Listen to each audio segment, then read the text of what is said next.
Okay, I think we'll start. So good afternoon. I'm Margaret Mueller. I'm President and CEO of the Executives Club of Chicago. Thank you for joining us today for what is a very important conversation. For those of you who've been following along, this is one of our COVID rescheduled programs from the spring, and we have long anticipated putting this panel together of distinguished CEOs who will provide valuable insight into the support that American corporations can deliver, not only to their Hispanic stakeholders, but for everyone.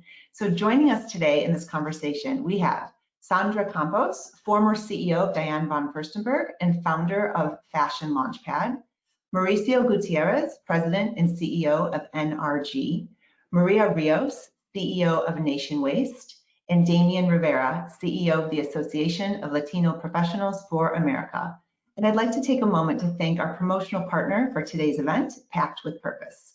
So just a few housekeeping things. This season, we're using a new platform, GoToWebinar. You'll see the instructions on your screen now. If you hover your mouse in the top right-hand corner, you'll notice a small orange arrow, and clicking that arrow opens up the control panel. So once you're in the control panel, you'll notice drop-down arrows.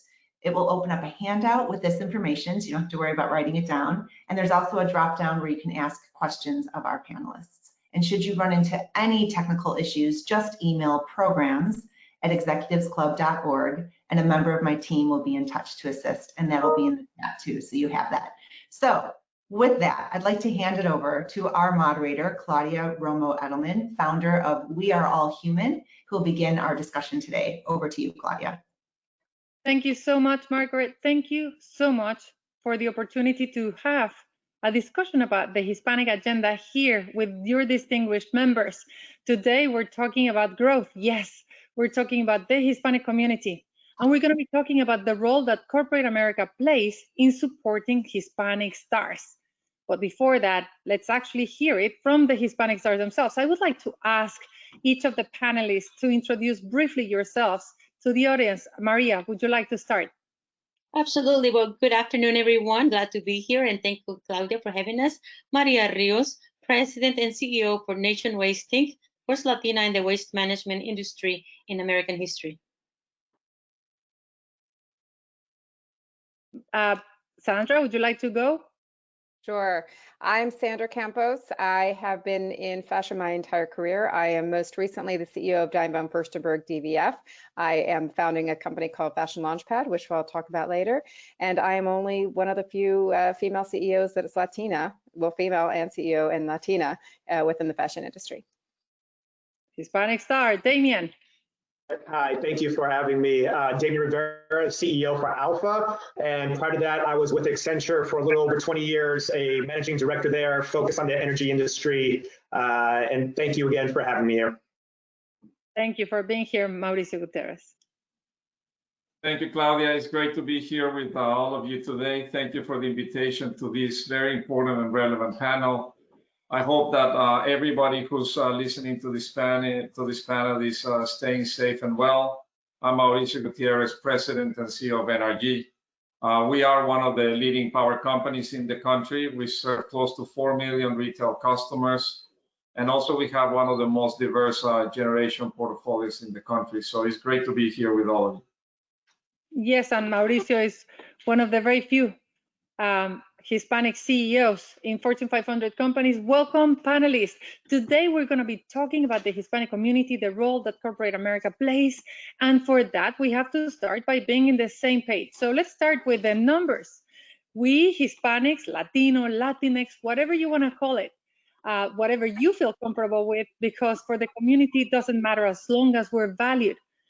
The Latino community is the driving growth engine of America. We're the demographics, 60 million people, 18% of the population, and that will continue growing. By 2050, we will be 1 in every 4 Americans will be Hispanics. Why? Because we're the most common interracial marriage in the country. Yes, 60 out of the next 100 million young people will be Hispanics. And we're not only many, and we'll continue being that. We're with economy. We were $2.3 trillion in GDP last year. This year, $2.6 trillion. If, just to put it in perspective, if we would be a standalone economy, we would be the 8th largest of the world, larger than Brazil, larger than Italy. Our economy is strong, and so is our purchasing power. The size of our wallet is growing. $1.7 trillion today, 1.5 2 years ago, 1.9 2 years from now, despite COVID. That means that if you're PepsiCo or a company like that, 60% of your growth will come from our community. And not only that, we're many, our economy is strong, but the most important part for you to know is that we're young, super young. Our average age, 28 years old average. That's 6 years younger than the rest, but the average of non-Hispanics is 40. That is a solid decade of difference of growth. But the data point that I always want to bring up about the age of Hispanics is our mode. Remember the mode, median, average? The mode is the most common age. The most common age of Hispanics is 11 years old of 60 million people. The most common age of non-Hispanics is 58. That is 4 decades of difference. That's massive. And we're not only the driving force, we're also the workforce growth. 40% of the workforce growth in this country will come from Hispanics.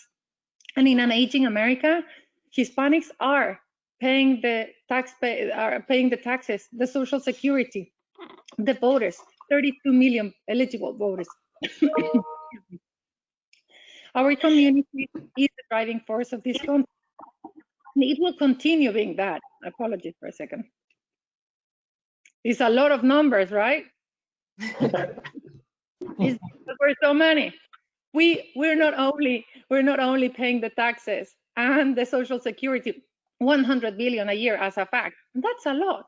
But we're also creating the jobs. Entrepreneurs, 86% of every single job in America since the Great Recession has been created by Latinos. 50% of those, but Latinas. Latinas, we're power. We create small businesses 6 times faster than any other group in America. We over-index in every single category. If you want to see media, if you want to see social media, if you want to see devices, we're over-indexing in our consumption. There's absolutely no doubt that we're the young people, the entrepreneurs, the taxpayers, the voters, the hardworking, and yet we're underrepresented, misrepresented, and undervalued. We're 18% of the population, but only 1% in politics. 18% of the population, but less than 1% in family television programming. 18% of the population, less than 1% in corporate boards, less than 3% in tech, less than 5% of the marketing investment every year. And it makes absolutely no sense. This community is powerful, but we think weak. We're big in paper, but we act small. And we're an incredible enigma for a number of people, except that we will be the growth of your corporation. So we're here to talk to you about some of the insights and some of the areas in which corporate America can get engaged. Some of the insights that I, as a marketer, started looking at the World Human Foundation come from the lack of awareness of Hispanics about their own contributions to the country. 77% of them, as a fact, have no idea of what I just said. 76% of Hispanics cannot be themselves at the workplace. So if you're Jorge, you have to pretend to be George. And that is a shame for everybody because you cannot be yourself. You lose your emotional engagement, you're hardworking, but also you will create a revolving door for your company. And the most important insight that I found is that 90% of Hispanics identify as Hispanics, but do not act as a Hispanic community. And that is why a number of us, as a fact, everyone in this panel, got together and decided to be more unified and create a shared agenda for all of us. The individual efforts of Hispanics have been there for a long, long time and had brought us to where we are. But we needed to have a collective action so that everyone can present options for companies to act towards Hispanics as employees, as consumers, and as a community. So we have 30 Hispanic organizations, including Damian's ALPFAs, and we created the Hispanic Promise, a corporate pledge to make a promise to Hispanics to hire, promote, retain, and celebrate Hispanics at the workplace. In less than 18 months, we have more than 160 companies that have signed the Hispanic Promise.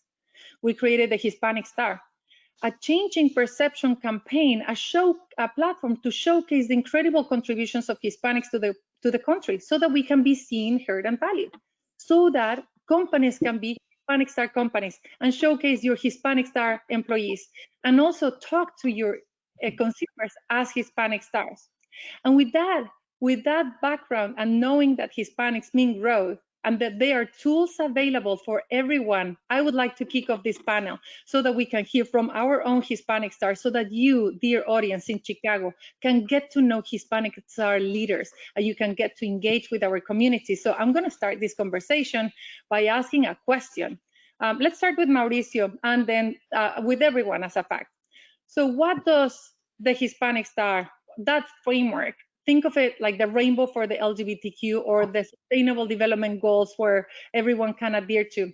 What does the Hispanic Star mean for you as a CEO, as a leader, whatever you are Hispanic or you know, like whether you are Hispanic in corporate America or not? Mauricio, would you like to start?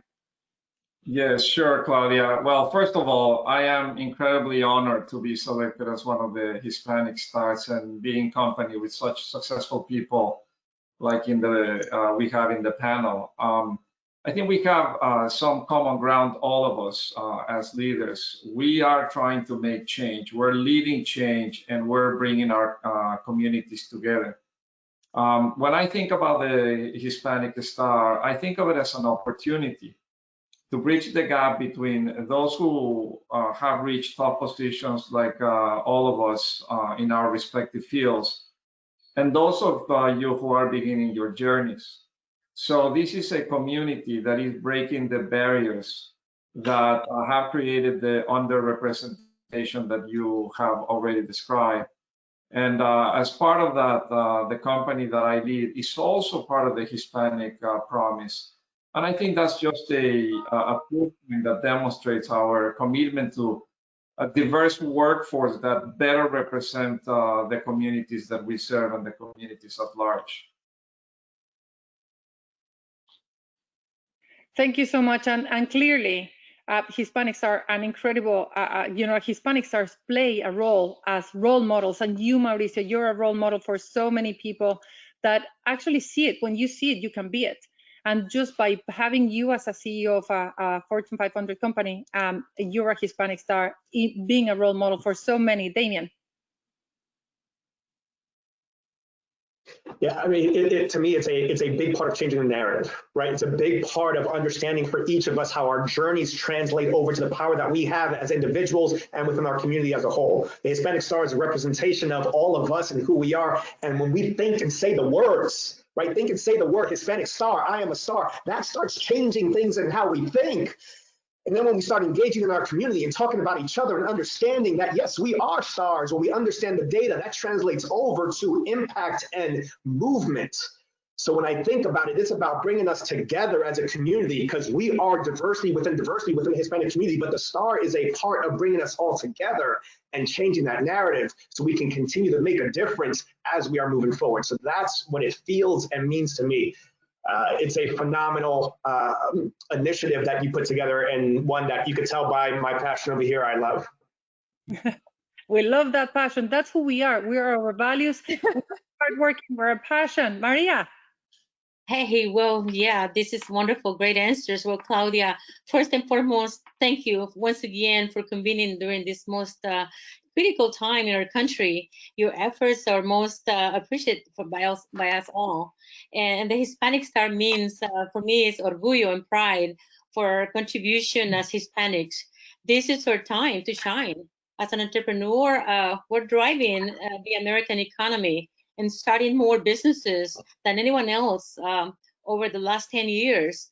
Our workforce is keeping our stories, and of course, because of our Hispanic stars and so on. So basically, keeping American running, especially during COVID-19, for me, it means that we need to share these stories because our Hispanic stars combined or contributing most favorably to a story that is purely American with a Latinx twist. And that is a great, that's great for all of us. So that's what I think of American Orgullo. So thank you. Maria, thank you so much. You're truly a Hispanic star, representing entrepreneurs and fighting for them, and being such a champion for so many people that, like you, want to start a business and grow it and scale it. Sandra. Well, thank you. I will concur with everyone that, this is an incredible panel to be on. Obviously, I'm sure everybody agrees that's listening that the passion that's coming from everyone, it's real, it's powerful, and we can be even stronger together in numbers. So being a Hispanic Star, to me, really one word I think about, which is responsibility. Right? I have a responsibility to make sure that going into what Damian said, going to what Maria said, everybody that's been concurring with, the person before them, it's about unifying, and we need to have a unified communication. So the Hispanic Star is unifying us all to have the responsibility to be able to share our stories, to be seen, to be heard. And as I said a little bit earlier as well, and I think you said something similar, people cannot be what they cannot see. So having the responsibility, taking that seriously, and being able to open up to stories to share for the next generation of leaders. And I am absolutely thrilled to be here. Thank you again, Executives Club, for having us. This is, as you can tell, a real sample of the community, of those 60 million people that want to bring their passion to everything we're doing. Let's start actually with the questions about diversity and inclusion.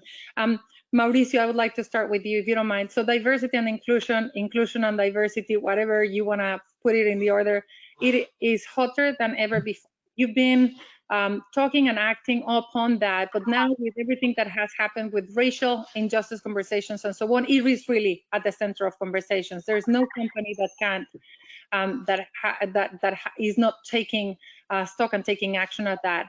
So as relate to your company and your professional experience, so tell us a little bit about why is diversity important for your company strategies and results, and what have you done about it? Well, I mean, first and foremost, diversity and inclusion, I think we all can now agree that, is just the right thing to do. And then second, it's good for business. As a CEO of a company, I looked at the numbers that you just provided, and I cannot, believe that somebody that is in a leadership position that is providing products and services to this community, but they don't think that a broader representation with, diverse backgrounds is just not good for business. I mean, diversity enriches our discussion inside the company. It actually, we can make better decisions when we can see different perspectives. And as a company that is absolutely focused in serving our customers, diversity just allows us to better understand what they want, what they need. If we are all a homogeneous group, then there is no possible way we can understand our customers, and then we can fulfill our commitment as an organization. Inclusion, it's creating a culture that brings the best of everybody. And from my perspective, diversity and inclusion are interdependent. I mean, you can have a very diverse workforce, but if you don't have an inclusive environment, you're not going to bring the best out of people. So that's where inclusion, to me, is very important. At our company, at NRG, diversity and inclusion, I elevated that to one of our corporate values when I became CEO. It informs everything that we do. It guides our strategy. It shapes our culture. It's embedded in our fabric and on everything that we do throughout our company. So that's how I think about diversity and inclusion, and is critical for the success of what we want to do as a company.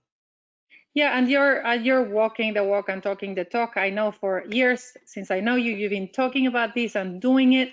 Damian, do you, I would like to have your take, and also, do you think it matters that you yourself are diverse when you're at the helm of an organization to understand that better?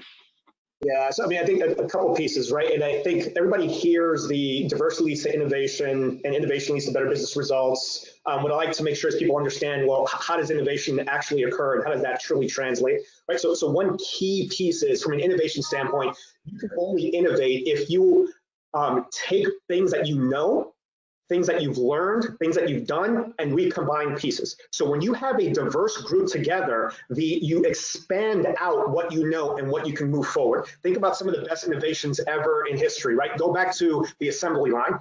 Ford's assembly line actually came out of a disassembly line from a beef factory, believe it or not, and he just reversed that. Think about the different fonts on computers. How did that come about? That came about because Steve Jobs learned about different calligraphy, applied that to the computer. So what you have to do to be innovative is understand how to take pieces and recombine to come up with new and better things. The only way you could do that is if you have diverse people, diverse backgrounds coming to the table. And the only way in which people that are diverse are going to feel comfortable is if you have psychological safety in the room. So the clear path to create better business results is having diversity, which translates to innovation, lots of different people, and then provide them psychological safety so that they feel that they can up and bring what their journey comes into the room with, to actually let that out in the middle of a boardroom. And that will actually, for every company out there listening, it will reduce your business risk and it'll increase your return. And it reduces your risk because now your unknown unknowns, those things that are going to knock you off the tracks that you didn't even think about for a project, somebody's going to feel comfortable speaking up about it. And when they do, you get to evaluate that risk way early on.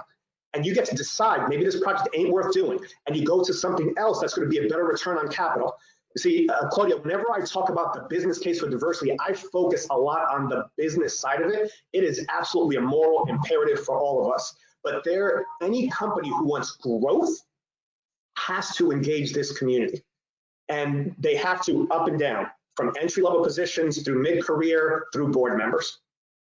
And we should actually use this opportunity of the panel to get into more of those. What are the Hispanic? Like what are the Hispanic specifics? You're talking about diversity and inclusion. Everybody wants it. The question is, how do we do it? And how do you actually get to understand the different groups that you have? Sandra, Maria, do you want to comment on diversity and inclusion at large, or just like going and leading a company and managing Hispanics? And then we can go back to Damian. I'd like to also hear a little bit more about the specifics of Hispanics. Maria, Sandra? Go ahead, Maria. Okay, sorry. The diversity and inclusion, I mean, for me, I believe that's just the right thing to do. It made great business sense. What I have urged corporations, corporate America to do is think about the why. I say, don't you think it would make a great, idea of your leadership? It will reflect workforce and employee base as a great number today and even tomorrow. And Latinx, of course, as the Latinx customer base is an essential market in any strategic plan. Don't you think the actions to invest in this segment would be a solid business decision? It is the right thing to do, and it makes great business sense. That's what I would say on diversity and inclusion. And before Sandra goes, I just want to say, I think that it is obvious that if you're a Latino-led organization, you created your company, Maria. If I am a Hispanic looking at, like a job in your industry, probably I'm going to say like, yeah, I can see that's a Hispanic-friendly organization. I will be more prone to work there. And if I want to buy services as a consumer as well from your industry, probably I will be more prone to that, correct? Yes. So you have a competitive advantage by being openly diverse in attracting that talent, I would say. Sandra. So we can all agree diversity is first and foremost, that's the baseline, right? It's not only just what everybody's talking about, it's the baseline responsibility for any organization, any leadership. The inclusion part is not always a given. And that, as Damian was saying, like from the early first level employees to the mid-level of the career to C-suite executives, that inclusion needs to be there. And that's where it becomes more complicated. Just retail I'll speak to very quickly, because in retail, out of all the retail employees, and that goes in not just fashion and apparel, but it goes across the board to retail, there's 16% of the employees are Latinos, but only 9% are in any kind of management position, right? And if you look at that, why? One is continuing education. Only 10% of them have a college degree. So if you don't have a college degree, what certification programs exist? What type of continuing education platforms exist to be able to help you to understand the business, the semantics, the acronyms, what the case studies and how you can do things. That's one of the reasons that I'm actually launching Fashion Launchpad, which is it's actually the only digital continuing education platform for the fashion and retail industries. And that's because we need to be able to give access to everyone, to be able to understand and know from beginning of your career to the C-suite, and understanding case studies, understanding, innovation, changes, digital marketing, every single aspect of it. So we're going to be able to provide more. And it's making a commitment to being sure that, in our case, we have hosts or instructors, and making a commitment that 50% of those are diverse, and making a commitment that we're also going to be able to support through scholarships, through schools, through education programs outside of what we're doing, that we're going to support that diversity so that we can have inclusion at the table, so that everybody has a voice and that we can hear that voice across the board. But it really takes leadership, having that commitment, and leadership being able to make sure that you are grooming, you're growing, you're promoting these individuals so that they can have that voice, so that can be more of a diverse organization from the top. That's brilliant. And that's actually what I've seen Mauricio Gutierrez do with his company. And that's why I'm like, yep, he walks the walk and talks the talk. I want to ask you, Damian, about the specifics of the Hispanic community. And I think that it would be great to, what about the Hispanics within the workforce? What are they experiencing?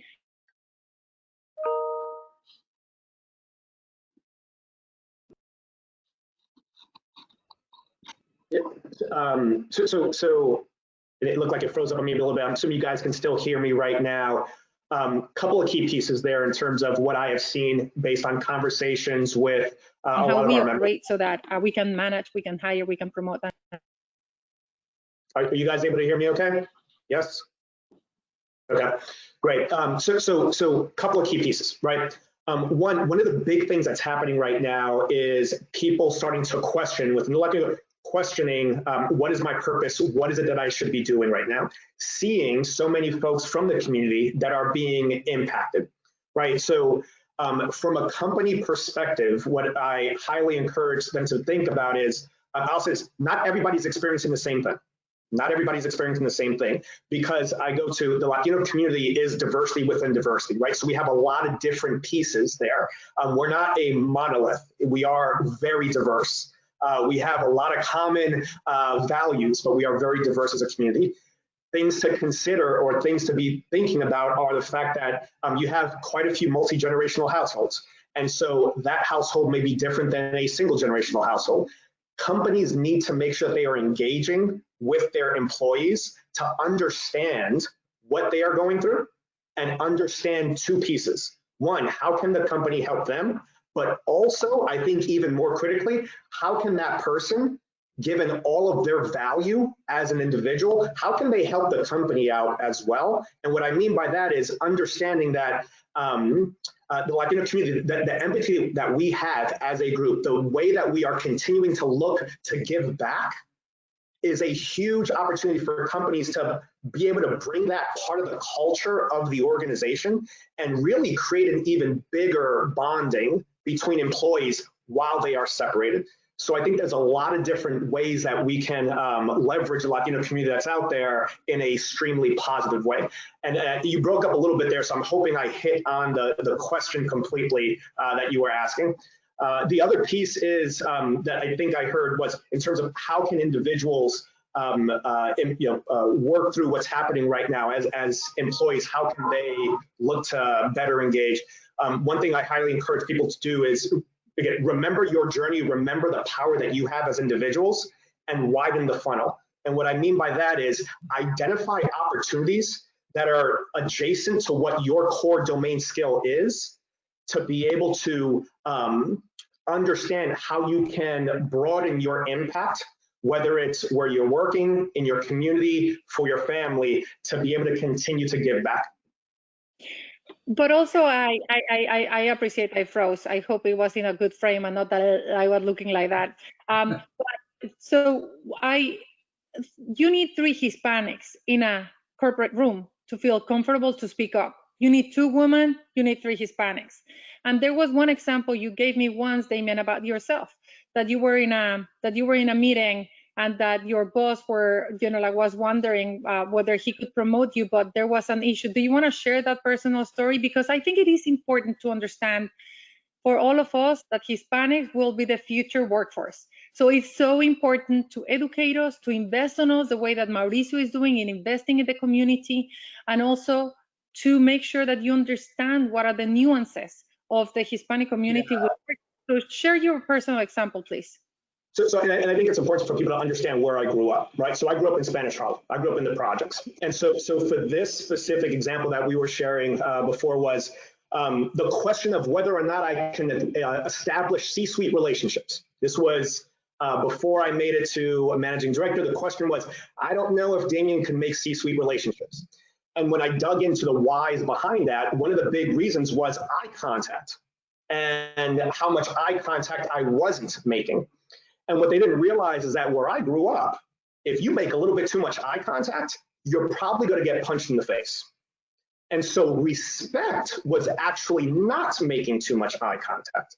And so I had to have someone help me understand I needed to shift that in the room. And I also had to have the people on the other side understand how I grew up. And it had nothing to do with the relationships I was able to build, because I had been building relationships left, right, and center. But certain people assumed I couldn't establish relationships because of this eye contact issue that I had before. So I think one of the key things to your point is understanding your people, understanding who they are as individuals, and taking the time to understand some of the different cultural items that are out there and understanding the strengths behind it. For me, I turned that into also understand the lack of eye contact isn't the thing. The value is my empathy for others and my ability to actually make relationships with people no matter who they are. And that's what I was bringing from me from my culture. That's what I was bringing from me for where I grew up. And that's what translated over to being a better business person every single day. So it's really understanding how to remove what may be seen as a cultural norm that has to be a certain way in the boardroom, and understanding there are other cultural norms that may actually add a ton more value if you're taking the time to understand it. We're going to move into some best practices from all of you, from Mauricio, Sandra, Maria. It is important. Everybody gets it. It starts inside. You want to hire Hispanics. You're wondering, how am I going to do that? Where do I find them? How do I retain my Hispanics? So this is an important conversation. And Damian, you know, that's why I think that for all of you, please interact with each other in the panel. For all of you in the audience, start sending your questions away. We want to be able to address this issue. We want to make sure that you all understand not only the power of the Hispanic community, but also to share some of the best practices we have. I'm talking about best practices for inclusion. You're all in this panel advocates for diversity and inclusion, particularly, I hope, for Hispanics. So a couple of examples of best practices programs that you have in your company that can harness the potential of diverse consumers and workforce. How are they addressing some of the nuances that Damian mentioned? And if not, what changes do you think you're able or willing to make in the future? Who would like to start that question? I start. On that question, thank you for that, Claudia. I mean, for addressing that question, we are energized. I mean, it is one of the primary goals to ensure that our executives team is diverse. After all, this is a Latino-led company. Of course, my company. How do we achieve this? One example is, you know, we launched our newest division, Nation Safety Net, and we gave our nation-wide leadership team to the chance to some cross-functional training in this industry across the IoT integration, and of course the safety risk and control management. And the hope is that these leaders can also rise to the C-suite. And by the way, there are Latinos in this group, of course. And second, for Nation Waste and Nation Safety Net, we're most proud and of course feel obligated to have second chance hiring initiatives. Second chance hires gives the chance to those with trouble past, you know, to become successfully and successful and re-enter society and live a life with integrity and of course and meaning. For us, this has resulted us in our gain and productivity, and of course, dedicated employees. So we're very blessed to be able to launch this and also to incorporate our Latinos to these C-suite, you know, opportunities. So thank you for addressing that. And Maria, before going to Mauricio, and I would like to hear from Mauricio because I think that what you have done for the community is true. What I would like to see everyone do. But Maria, you made your company from scratch. You as a Latina businesswoman, woman, Latina, you had to actually come across all of these issues and barriers that we're talking about, diversity and inclusion. Some best practices that you would hear, that you would give some, like young entrepreneurs from Chicago that want to build an emporium the way you have, when it comes to looking at, like, again, breaking those barriers before they can lead a diverse and inclusive company.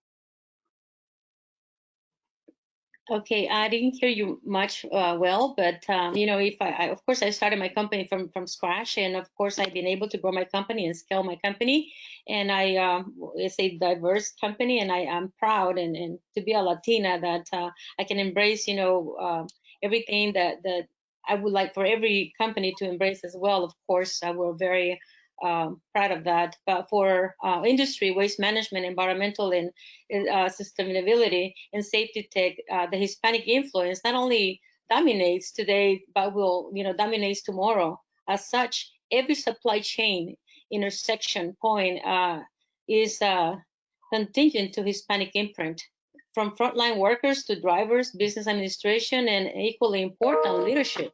So Hispanic Stars, for sure, is one of the X factors. So for me, that's something that I'm proud of and practicing. So thank you for the question, Claudia. Mauricio. So, well, let me start with three, I think, clear characteristics that any program has to have. The first one is you need to have a commitment at the top. From board to management, so it cascades across the company. If there is not a true commitment, then it's very difficult to have a successful D&I program. The second one is transparency. If you can't, you can't fix what you don't see.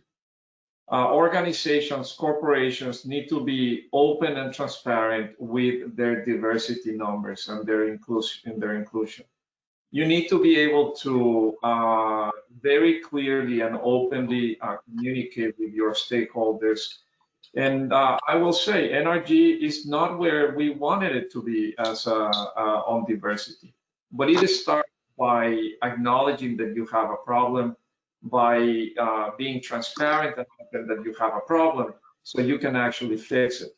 And then finally is a communication. You really need to open the lines of communication with all the stakeholders, not just with shareholders, but with your employees about diversity and inclusion. You need to it's not just a one-way communication where you tell them what you expect.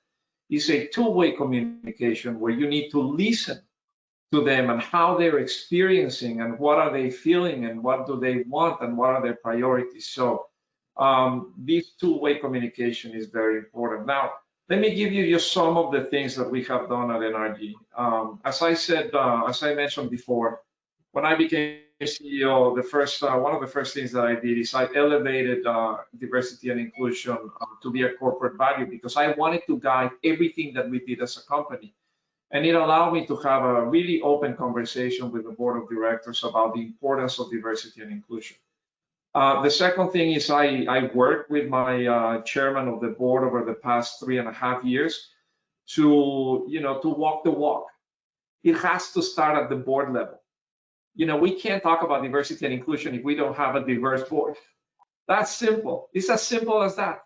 So today I am very, very proud that the company has one of the most diverse boards in the Fortune 500. Over 60% of our board members are diverse board members. We recognize that there is an unconscious bias, across the workforce, and we need to recognize that, and we need to train our leaders, our managers, and everybody in the company. So we had an unconscious bias training. We have formed a business, we call them business resource group, affinity groups, so they can actually have a conversation, a vehicle, a space where they can talk about their affinity always with an eye towards the mission of the company. At NRG, the Hispanic Business Resource Group is the HOLA group. And I mean, it's growing, and it's an incredible group. Every time I talk to them, you know, I get re-energized. But diversity and inclusion are just part of it. Equity is the other component. You can't talk about diversity and inclusion without equity. So we actually have done a pay equity commitment in the company, where it doesn't matter, you know, your gender, your background. We want to make sure that we compensate people for what they do, not for where they came from or their any other personal characteristics. So those are some of the best practices that we have in the company.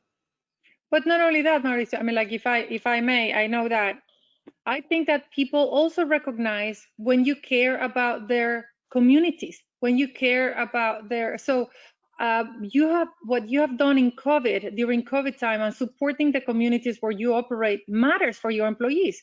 It is part of your diversity and inclusion. Can you talk a little bit about that? And then we're gonna move to Damian and Sandra about some advice for not, you know, like companies not led by Hispanics or diverse groups. Yes, Mauricio. Yeah, so, well, two things. I mean, understanding that during COVID-19, our customers were going to be under significant financial duress. We wanted to make sure that we provided some help, but also recognizing all the frontline workers. So we actually did a donation to support frontline workers. And what we describe as frontline workers, it was not just the people in the front lines, you know, medics, doctors, nurses, but also helping our communities, and importantly, our teachers. So we created a fund to help our teachers in our local communities. You know, I think we all have experienced virtual schooling over the past couple of months, and we know how challenging that is for the teachers. So we didn't want to forget about them and the incredible job that they do in our communities and our society. The second thing, and you didn't mention that, Claudia, is you know, we actually, you know, we have been very committed to diversity and inclusion, but we know we can do more. And so we also have pledged some support to social justice organizations to ensure that, you know, we support the good work that they're doing on our local community. Yeah, yeah, and you're doing that. So we have a number of questions. Keep them coming. A couple of the questions I'm going to start addressing. I want to start just by asking Damian and Sandra whether on this area of diversity and inclusion, whether you're lucky to have a Hispanic leader or not, what are the advice? What are the best practices? Anything on that category before we move into the questions and answers? Sandra, Mauricio, Sandra and Damian. Yeah, so at DBF, within retail, obviously there's quite a bit of opportunity as well, not only from retail in terms of working in stores, but also then in corporate, that the organizations themselves can be very diverse. But one thing that I would say that is important, certainly if the leadership is not diverse, is to have an HR department that is.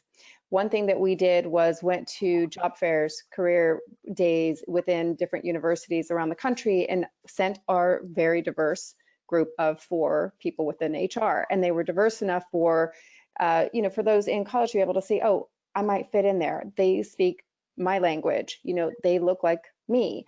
And I think that was very important to be able to obviously also uphold that. The second thing I would say is that not just, and I'm tagging on to, because obviously what Mauricio and Maria said are both extraordinarily relevant, but tagging on to that is that, and certainly from what I come from, which is brands and businesses that are out there and marketing to the consumers for products, you can't market to a very diverse group if you're showing and highlighting all white people in your campaigns. So not only within your internal organization, but also, you know, somebody doesn't want to go and work for a company that only speaks to all white males or all white females or, you know, all one gender, et cetera. So in terms of your product, your company, your brand, your purpose, your mission, all that really has to align in how that's exhibited, how that's marketed, and how that's displayed. Because somebody that wants to work for a more diverse, welcoming, and inclusive organization is going to see that all the way through what you present and how you market your company. Yeah, but I also think that based on what you said, if you're doing it, don't wait until you're at destination. Start showing leg when you're in the journey, we Hispanics, we want to see that you want to be a Hispanic friendly organization, not only when you're already out there. Damian, any final thoughts on diversity and inclusion before moving to another section? Yeah, a 2-second tactical example for every company that's out there. If you haven't done this, I would highly encourage it. It's what they call the 3 R's exercise. It is evaluating your folks to make sure, are they on the right role? Are they with the right client or right project team, whatever it is? And finally, the right sponsorship. Typically, one of those 3 pieces is why somebody isn't getting promoted into those executive levels. And if you're able to evaluate your workforce in that way and create essentially a map, you're able to see very quickly where are you going to potentially have some gaps. A lot of companies see a tail off of executives from a diversity standpoint. This is a way for you to make sure you are actively engaging early on in the pipeline, making sure people have the right sponsorship, right roles, right opportunities, and giving them opportunity to then go ahead and excel up forward. It's a very easy process, but it does take time and it does take effort. But I would highly encourage everybody to do that in their companies. Absolutely. And for most of you, everybody has said, like probably everybody after this year, you want to take action. You want to see more diversity in your workforce, in your leadership, and that takes time and investment. So hire, promote, retain, celebrate, and Hispanics in the workplace, sign the Hispanic promise, look for Hispanics where they are, in the universities where they are, promote them. And when you want to actually find Hispanics, go and do the exact same investment you would do as for anyone else. I know it at home that my honorable husband is looking for Hispanic talent. We will do our part as Hispanic community to elevate our professionals. We will get more in LinkedIn. We will do that. But you also have to actually do the investment in looking for us, investing in recruitment the way that you would do otherwise. So looking at that, and before we move into that other part, which is the future of work, a number of you have sent questions about that retraining and skilling and how do we get there. But before that, just a quick round question for all of the panelists. How much, and this is just a numeric question, so I want a very short and sweet answer. How much of the industry that you represent depends on Hispanics or multicultural growth? If I would be asking that for PepsiCo, the answer would be 60%. So how much of the industry that you represent depends on Hispanics or multicultural growth? Maria? Okay, well, in my corporation, in the waste management industry, of course, it depends. I would say 75% depends on Hispanics. 25. Got it. Mauricio? Well, since we provide electricity to households in the communities where we serve, it really is represented by the population, the percentage of Hispanics in each of the communities where we are. So in Houston, obviously, that percentage is going to be greater than in other areas of the country. So, but it is a, as you mentioned it in your opening remarks, Claudia, it's growing, and the representation of Hispanics in our country is growing. So, yeah, so I mean, this, yeah, that's Sandra? I would say 50%, 50. At least 50%. Damian, for finance, accounting? I mean, I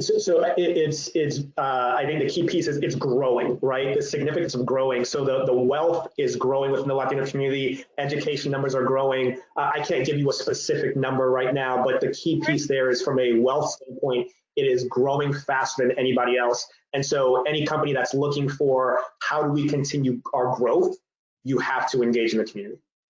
We're going to move into the Q&A. We got a number of questions, some of them related. So corporations need to work better with universities to provide affordable access to higher education.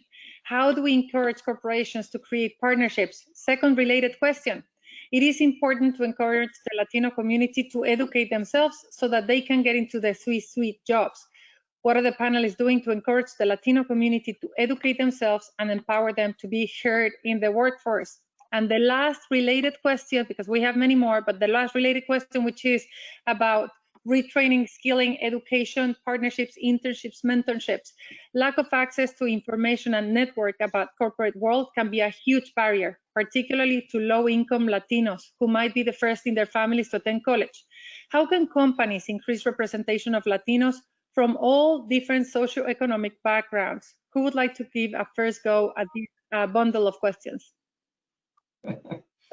I'll say this, right? I mean, what you described there is what ALPFA is all about, right? So from my point there is identify the organizations that are focused on these things and engage with them, right? So engage with Hispanic Star, engage with ALPFA, engage with SHIP, Prospanica, all of the different Latino organizations, from a connecting companies to students, right? Huge opportunity to do that when companies engage, because then these organizations, and I'll speak very specifically from an ALPFA perspective, we are focused on knowledge network action, helping our students understand how do you expand your knowledge, how do you then leverage your networks to create opportunities, and then how do you change that opportunity over to action so you can achieve your aspirations while giving back to the next generation. It is all about making sure companies are plugging in to things that exist and helping fuel that versus trying to come up with something yourself. I would say that may actually take you steps back.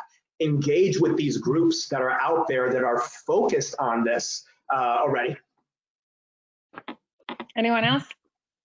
Really sweet and short here. I mean, what he said is exactly the same. For example, you know, networking with the right organizations. Of course, what you're doing is phenomenal. And also, I have the privilege to sit on the board for the Houston Hispanic Chamber of Commerce Foundation. And what we have in that program here in Houston is a emerging leaders program. It's a scholarship given to, paid by corporations like the Shells, like all the high, you know, Cisco's and AT&T and so on corporations. And what they do in this program is to make them ready and make them ready to go to the corporate world, and also interview them with this corporate world for internships. And that's how it's so important, like he said. I mean, the networking is very important, and that's how you learn more about the opportunities. So I would encourage every Latino and Latina out there that is so important to network. And Claudia, I mean, what you're doing, this is just amazing. And I applaud you for all that you do to help our community, and of course, all our Latinos and Latinas, you know, around the United States. So thank you. Mao, Sandra? I would say one thing as it relates to just education. Education's changing, right? The four-year education's changing. There's a lot of certification programs, and Google announced one, and there's more coming, and you see the General Assemblies and a lot of other really amazing, incredible online digital platforms that are providing access to education. And that might start with Khan Academy, which is incredible on its own, to Coursera, Skillshare, et cetera, and obviously what I'm doing for Fashion Launchpad and retail.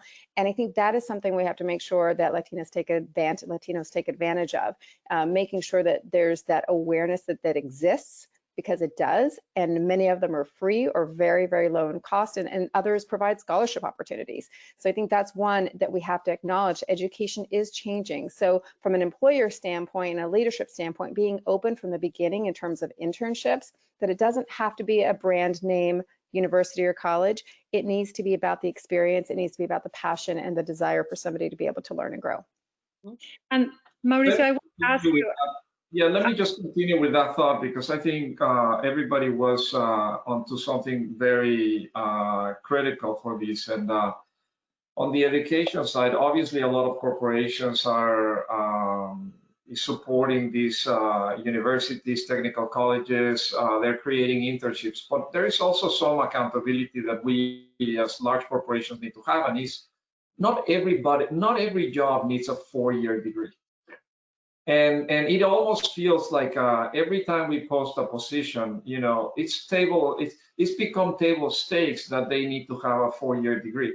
And this is not, trading off, excellence with, without or no excellence. This is about just making sure that we have the right people in the right positions, and that we're not creating additional barriers for communities that just can't afford a 4 or 5 year education.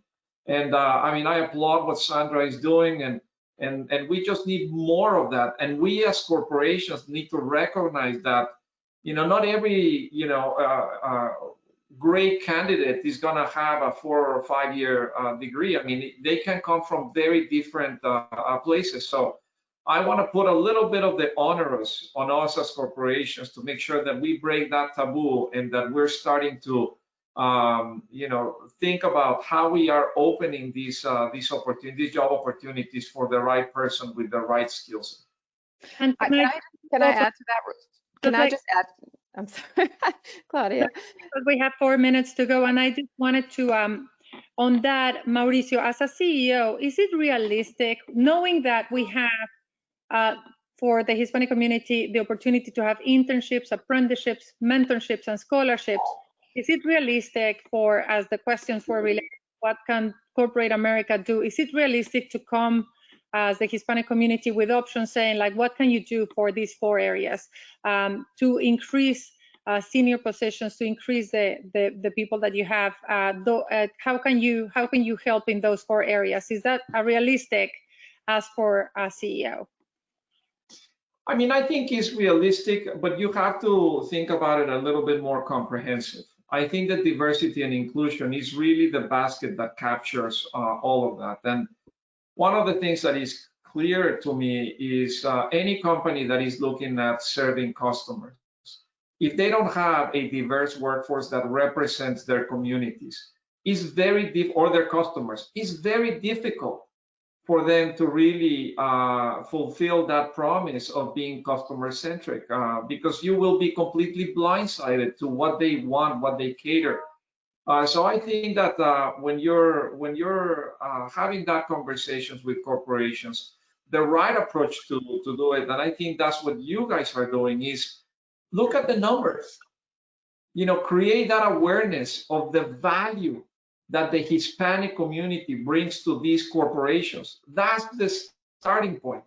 And that creates a recognition and an awareness inside the corporations to, perhaps it's an aha moment, and I would be surprised that none of, these corporations haven't had it. But it is that, is that constant push on creating that awareness and recognition that I think is going to lead to greater diversity and inclusion, because I know a very few CEOs that they don't have a good nose for good business, and this is good business too. So right. They will do not just what is right, but what is good for their business. And we're coming to the end, and I really hope that a lot of people had an aha moment today in this panel. I know that the last question, one question we didn't answer is, how do you deal with imposter syndrome in the corporate world? And that leads me to what they asked me to ask you as a last question, which is, what advice, very briefly, would you give to your younger self? What advice would you give to your younger self, let's say 15 years ago? So I want to start with Mauricio. Oh, okay. Well, so I guess the advice that I will give is, number one, is recognize the value that I bring to companies. If you don't know what you bring to companies, it's very difficult that you can actually sell it. So recognize the value that you bring. Companies want you, so recognize it. And the second thing is just embrace your uniqueness and your background. Turn your perceived liabilities into assets. And I'll tell you, I mean, I came through the trading side of the business, the energy trading, and I always thought that my accent was a liability. It was going to be a problem. And then I realized that actually everybody recognized my accent, so it became a strength. So just embrace your uniqueness and your authenticity, your heritage. And then finally, don't underestimate the power of mentorship. Seek for mentors. Not just wait for mentors to choose you. Choose your own mentors. Create the opportunity. They will open the doors for you. Now it's up to you whether you want to just kick them completely, and you have to be prepared, and you want it, and you have to be passionate about it. But don't underestimate the value of mentorship. And obviously, so those are the 3 things that I would tell myself. What about you, Sandra? One, I would say, don't wait for somebody to invite you into the conversation, because you need to be in the conversation and be a part of the conversation. So where many times I would probably sit back a little bit too much, now I say to everyone, it's like, you go out and ask the question, you go out and invite yourself into the conversation. People want to help, just ask for the help. Awesome. Maria, what would you tell to your younger? That's a good question. And ditto to everything that they're saying. It's so true. But lastly, and short and sweet, what I would say, just don't let any bullies determine your fate. Even for 5 seconds, they might ridicule you today, like they did to me for my accent, but you'll have the last laugh. So just move on and just be yourself. Brilliant, Damian. I love everything that was said. I'll try to tie mine into the imposter syndrome piece for a second. Be willing to take risks, build your team around you, and understand that you need to be able to ask for help, and also understand sometimes imposter syndrome hits and we don't ask for help because we're so good, right? And so follow me along with that. Growing up, I know for many of us, it was you better be twice as good to get half the credit type of things. And we had to be able to MacGyver things and figure out stuff all along our lives. And that is an insanely valuable skill. Talking this, what Sandra talked about, our responsibility, that skill provides additional responsibility that we have to do things. Be willing to ask for help, even though you probably could figure it out yourself because you are so good. But ask for help anyway. If you're willing to take a risk, if you have a team around you and you are willing to ask for that help, you will move faster than you can ever imagine. So that's my advice. And the only thing I would add to that is what I would tell to my younger self is drink the Kool-Aid earlier. We're powerful, we're beautiful, embrace it so that you can turn the platform and you can start from a position of power. So guys, drink the Kool-Aid. Damian, Sandra, Maria, Mauricio, thank you so very much for this panel. Margaret, over to you. That's all I was going to say is thank you. Thank you to all of our members who spent your lunch hour with us. There's a lot of information in the handout. You'll be getting a post-event email where you'll get all this information on the Hispanic Star and ways that your organizations can be doing more of what we know that you want to be doing. Thank you, everyone. Have a wonderful day, and we'll see you soon. Thank you so much. Thank you very much for the opportunity.